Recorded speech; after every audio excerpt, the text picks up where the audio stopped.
ہوش مند کے اس مکان میں ضرورت کی ہر شے موجود تھی۔ حمام صاف ستھرا اور ہر سہولت سے مزین تھا۔ ہوش مند کی ہدایت کے مطابق تابان نے اپنے بال تراشے، سر کے بال صاف کیے اور نہا کر لباس تبدیل کیا۔ تھوڑی ہی دیر بعد وہ اور ہوش مند کھانے سے فارغ ہو چکے تھے اور مومی شمع کی روشنی میں بیٹھے گفتگو کر رہے تھے۔ ہوش مند نے تابان کو بتایا کہ اسے کم از کم ایک ہفتے تک اس مکان سے باہر نہیں نکلنا چاہیے، کیونکہ جزیرے میں ہر جگہ اس کی تلاش ہو رہی ہے۔ اس کے بعد اس نے تابان کو اپنی طویل اور دلچسپ کہانی سنائی۔ اس کہانی کا خلاصہ یہ تھا کہ لڑائی کے روز ہی ہوش مند ایتھن سے فرار ہو گیا تھا۔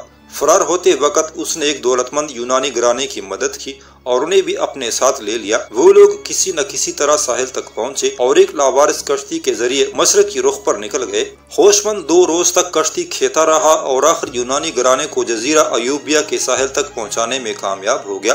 ان لوگوں نے اس خدمت کی عوض ہوش مند کو ایک چھوٹا سا قیمتی ہار دے کر مالا مال کر دیا۔ ہوش مند اپنی کشتی کہتا ہوا جزیرہ سکوپیلاس پہنچ گیا۔ یہاں اس نے وہ ہار فروخت کر کے رہائش کے لیے مکان خریدا اور باقی رقم سے کاروبار شروع کر دیا۔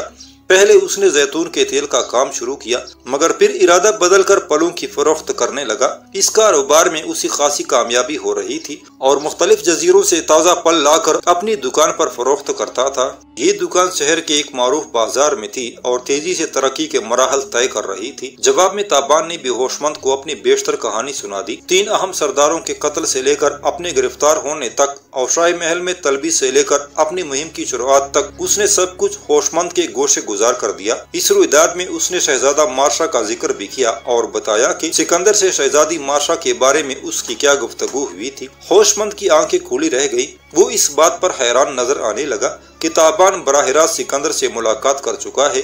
اس کے علاوہ شہزادی مارشا کے ذکر نے بھی اسے متاثر کیا۔ وہ تابان کو ٹٹولنے والی نظروں سے دیکھ کر بولا، شہزادی مارشا کے بارے میں کوئی چکر نظر آ رہا ہے؟ کہیں دیوتا کیوپٹ کا محبت بھرا تیر تو نہیں کھا لیا میرے شہزادے نے؟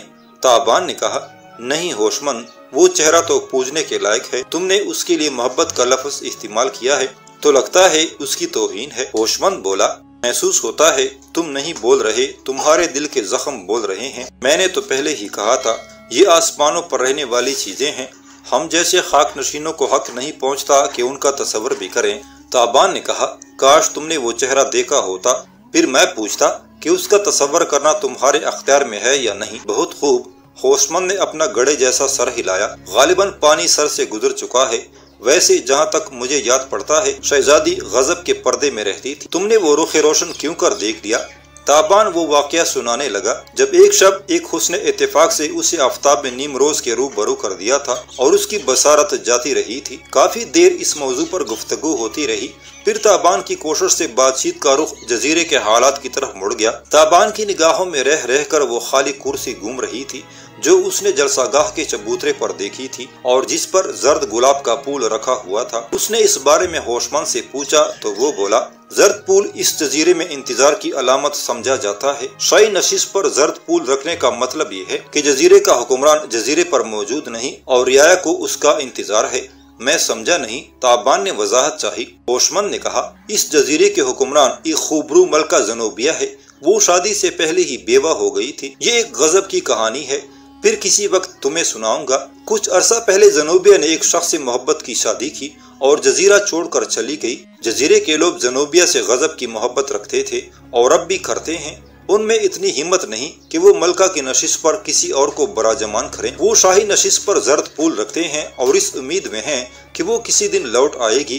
وہ شخص جسے تم نے چبوترے پر تقریر کرتے دیکھا تھا جزیرے کی فوج کا سپہ سالار ہے۔ ملکہ کے بعد وہ عارضی طور پر سربراہ حکومت کے فرائض انجام دے رہا ہے۔ تابان نے اس جزیرے کے بارے میں ہوش مند سے اور بھی بہت سی معلومات حاصل کی۔ وہ جاننا چاہتا تھا کہ جزیرے کے لوگ مقدونیہ اور شاہی مقدونیہ کے بارے میں کیا خیالات رکھتے ہیں۔ یہ سب کچھ جاننا تابان اور اس کے ساتھیوں کی مہم کا حصہ تھا۔ ہوش مند نے کہا، تابو، میں نے تمہاری باتوں سے اندازہ لگا لیا ہے کہ تمہاری مہم کا مقصد اس راستے کے بارے میں معلومات کا حصول ہے جس پر سکندر کو پیش قدمی کرنی ہے۔ تمہارا اندازہ درست ہے، تابان نے کہا۔ ہوش مند بولا، ایک ناچیز رائے پیش کرنا چاہتا ہوں، اگر تمہیں ناگوار نہ گزرے تو۔ تابان سوالیہ نظروں سے اس کی طرف دیکھنے لگا۔ ہوش مند نے کہا، تم نے ابھی زرناب نامی شخص کا ذکر کیا ہے، जो 2 बरस पहले शाही मकदूनिया की हिदायत पर बहरे एजेन में आया था और वापस नहीं गया। यकीनी बात है कि उस शख्स के पास गजब की मालूमात होंगी जो उसकी हुक्म अदूली के सबब बेकार चली गई है, बजाय इसकी कि तुम खुद दर बदर भटक कर ये मालूमात इकट्ठी करो। अगर तुम किसी तरह उस शख्स को वापस ले जाने में कामयाब हो जाओ तो ये ज्यादा बेहतर और सहल काम होगा। ताबान ने मुस्कुरा कर कहा, होशमंद, तुमने मेरे मुंह की बात छीनी है। मैं खुद इस अंदाज में सोच रहा हूँ। कैद खाने में मैंने नौरीन नामी उस कैदी से जरनाब का अता पता दरियाफ्त किया है, और अगर वो शख्स अपनी क़यामगाह छोड़ नहीं गया तो मुझे वहाँ पहुँचने में ज्यादा दुश्वारी नहीं होगी। होशमंद जोर से बोला, इसका मतलब है तुम वहाँ जाना चाहते हो? बिल्कुल, ताबान ने जवाब दिया। तुमने उस जजीरे का नाम सामुथ्रेस ही बताया है ना? ताबान ने असबात में जवाब दिया। होशमंद खुश होकर बोला, ये बहुत आसान काम है। मैं पलों के लिए तामूस के जजीरे पर जाता रहता हूँ। सामुथ्रेस का जजीरा वहाँ से ज्यादा दूर नहीं है। हवा मुवाफिक हो तो मुश्किल से 2 घड़ी का सफर है। शायद तुम्हें मालूम नहीं, मेरे पास अपनी कश्ती है, बिल्कुल नई, और उसके बादबान भी गजब के हैं। ताबान ने कहा, ये तो बड़ी अच्छी बात है। तुम्हारा क्या ख्याल है, हम कब तक सामुथ्रेस की तरफ रवाना हो सकते हैं? होशमंद का तिमतिमाया हुआ चेहरा जरा पीका पड़ गया। बोला, यूं तो तुम अपना हुलिया काफी हद तक बदल चुके हो, फिर भी मेरे ख्याल में अभी 5-6 रोज तक तुम्हें कोई खतरा मोल नहीं लेना चाहिए। मैं गाड़ी पर निगाह रखता हूँ, जो ही हालात दुरुस्त हुए हम निकलेंगे। ताबान ने कहा, होशमंद, ये काम इतना सहल नहीं जितना तुम समझ रहे हो। मैं ये जजीरा छोड़ने से पहले अपने साथियों को भी रिहा कराना चाहता हूँ।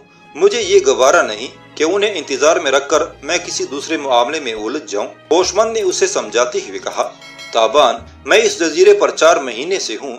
जितना मैं जानता हूँ तुम नहीं जान सकते। अगर तुम्हारा ख्याल है कि अपनी कोशिश से सरदार शलाल वगैरह को रिहा करा लोगे तो ये सरासर खाम ख्याली है। अनहोनी सिर्फ एक बार होती है और वो हो चुकी है। तुम हावन का कैद खाना तोड़ चुके हो, अब कोई ऐसा ख्याल दिल में मत लाओ। ताबान ने कहा, तो फिर उनका मुस्तकबिल क्या होगा? होशमंद बोला, तुम्हारी मुहिम कामयाब हो गई तो उनका मुस्तकबिल खुद ब खुद संवर जाएगा।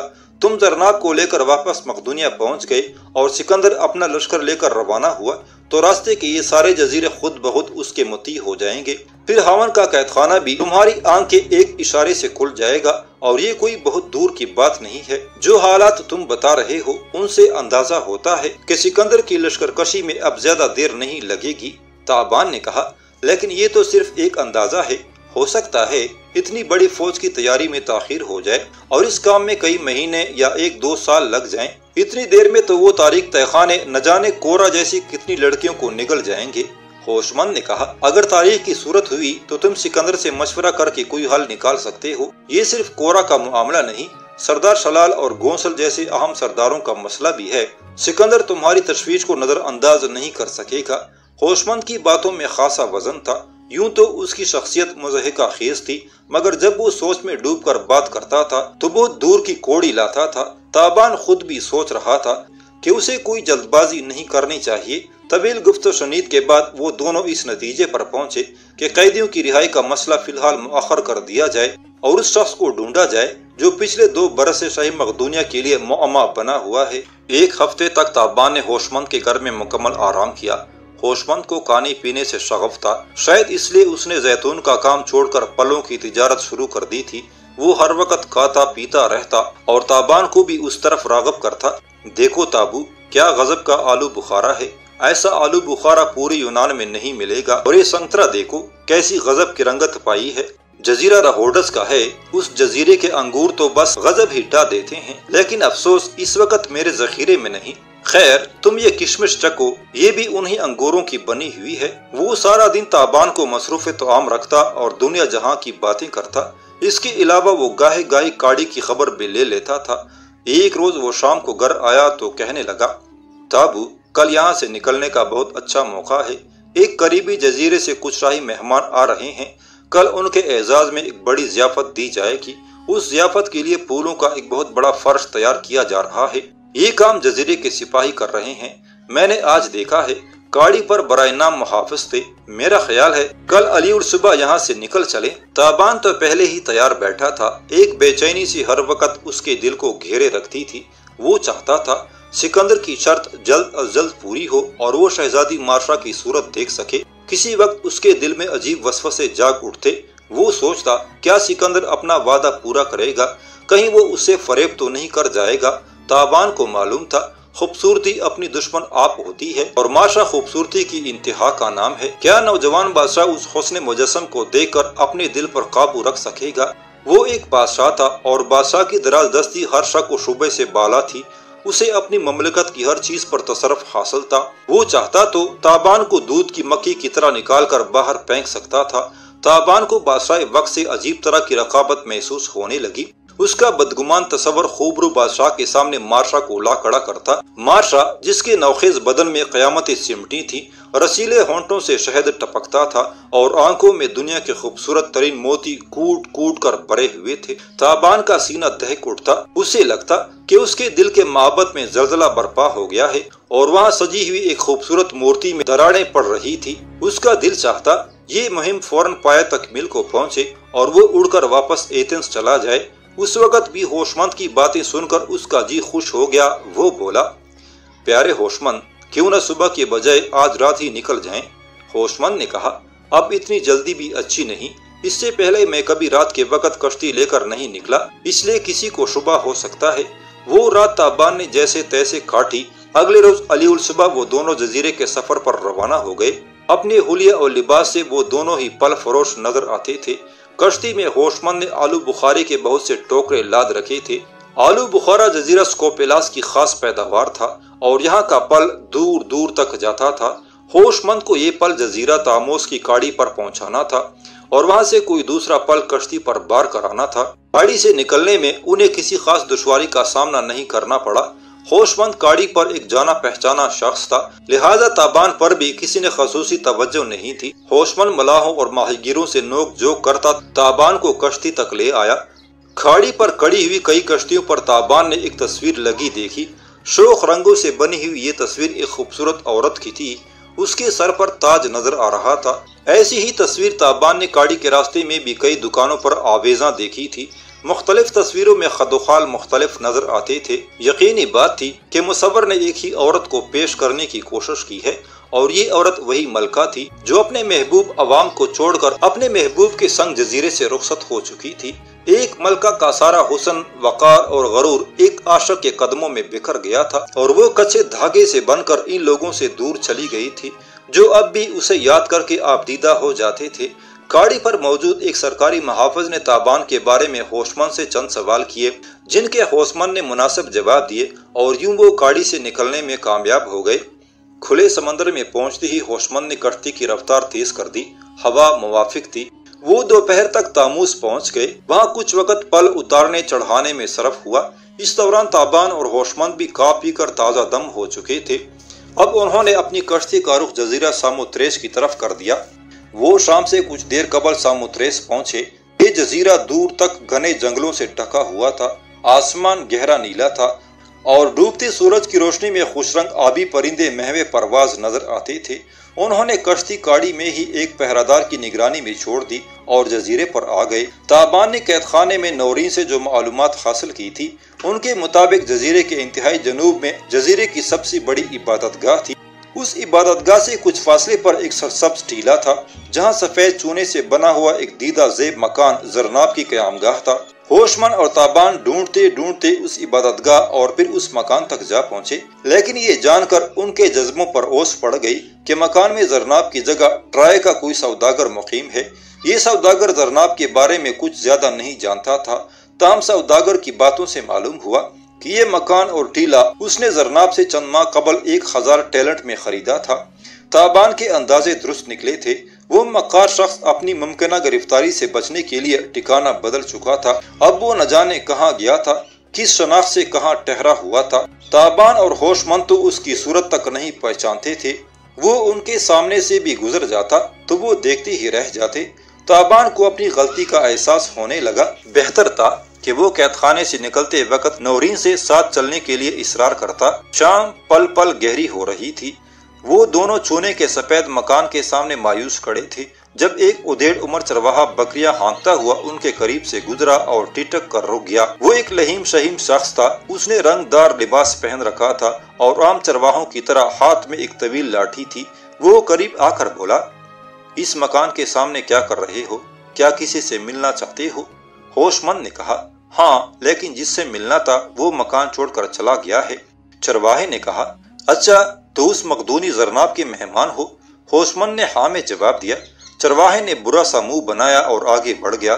اس کے اندازے سے ظاہر تھا کہ وہ زرناب کو کوئی اچھا آدمی نہیں سمجھتا، حتیٰ کہ اس کے مہمانوں کے منہ لگنا بھی نہیں چاہتا۔ ہوشمند اور تابان چرواہے کے پیچھے لپ کے ہوشمند نے کہا عزیزی، ہم بڑے دور سے آئے ہیں، جزیرہ سکوپیلاس سے، ہمارا زرناب سے ملنا بے حد ضروری ہے۔ اگر آپ ان کے بارے میں کچھ جانتے ہیں تو مہربانی فرمائیں۔ چرواہے کے چہرے کی بیزاری کچھ اور بڑھ گئی۔ اس سے پہلے کہ وہ کوئی جواب دیتا، ایک اور شخص اپنا ریوڑ ہانکتے ہوئے وہاں پہنچ گیا۔ لہیم شہیم چرواہے نے اسے مخاطب کیا اور طنزیہ لہجے میں بولا یہ دیکھ بانکن، یہ مہمان ہے اس مقدونی کتے کے۔ یہ بات کہتے ہوئے لہیم شہیم چرواہے نے سفید مکان کی طرف بھی اشارہ کیا تھا۔ دوسرا چرواہا اس کی بات سمجھ گیا۔ اس کے ساتھ ہی اس کی آنکھوں میں بھی تابان اور ہوش مند کے لیے تحقیر کے جذبات نظر آنے لگے۔ معلوم نہیں زرناب میں ایسی کیا بات تھی جو یہ دونوں چرواہے انہیں ایسی غیر مہربان نظروں سے دیکھ رہے تھے۔ لہیم شہیم چرواہے نے پوچھا کیا کام ہے تمہیں اس سے؟ تابان نے اس موقع پر عملہ فہمی کا مظاہرہ کرتے ہوئے کہا ہم زرناب کی قرض خواہ ہیں، اس کی ذمہ ہماری رقم ہے۔ چرواہے نے اپنی شک آمیز نظروں سے گورا لگتا تو نہیں کہ تم زرناب کی قرض خواہ ہو؟ تابان نے کہا اس کی ذمہ ہماری 6 ماہ کی خدمت کا معاوضہ ہے۔ ہم فیصلہ کر کے آئے ہیں کہ اسے اپنا حق خدمت وصول کریں گے یا اس کی چوکٹ پر سر پٹخ پٹخ کر جان دے دیں گے۔ تابان کے جواب نے دونوں چرواہوں کو مطمئن کر دیا۔ ان کے چہروں سے بے رخی کافور ہونے لگی۔ دراز قد چرواہا انہیں سر تاپات دیکھ کر بولا تو تم اس بدبخت کی ملازمت کرتے رہے ہو؟ جی ہاں، تابان نے کہا یہ گناہ سرزد ہو چکا ہے ہم سے۔ اس دوران 2-3 اور چرواہی بھی وہاں پہنچ چکے تھے۔ وہ سب آپس میں کسر پسر کرنے لگے۔ وہ اب تابان اور ہوش مند کی طرف دوستانہ نظروں سے دیکھ رہے تھے۔ دراز قد چرواہا ان کا سردار دکھائی دیتا تھا۔ وہ اسے بار بار جاگل کہہ کر پکار رہے تھے۔ غالباً یہ مقامی زبان میں کوئی عزت و مرتبے والا لفظ تھا۔ کچھ دیر کی گفتگو کے بعد جاگال نے ان دونوں سے کہا کہ وہ ان کے ساتھ بستی میں چلیں، باقی باتیں وہاں ہوں گی۔ تابان اور ہوش مند کو تو زرناب کا پتہ چاہیے تھا، اس کی خاطر وہ دنیا کی آخری سرحد تک جانے کو تیار تھے۔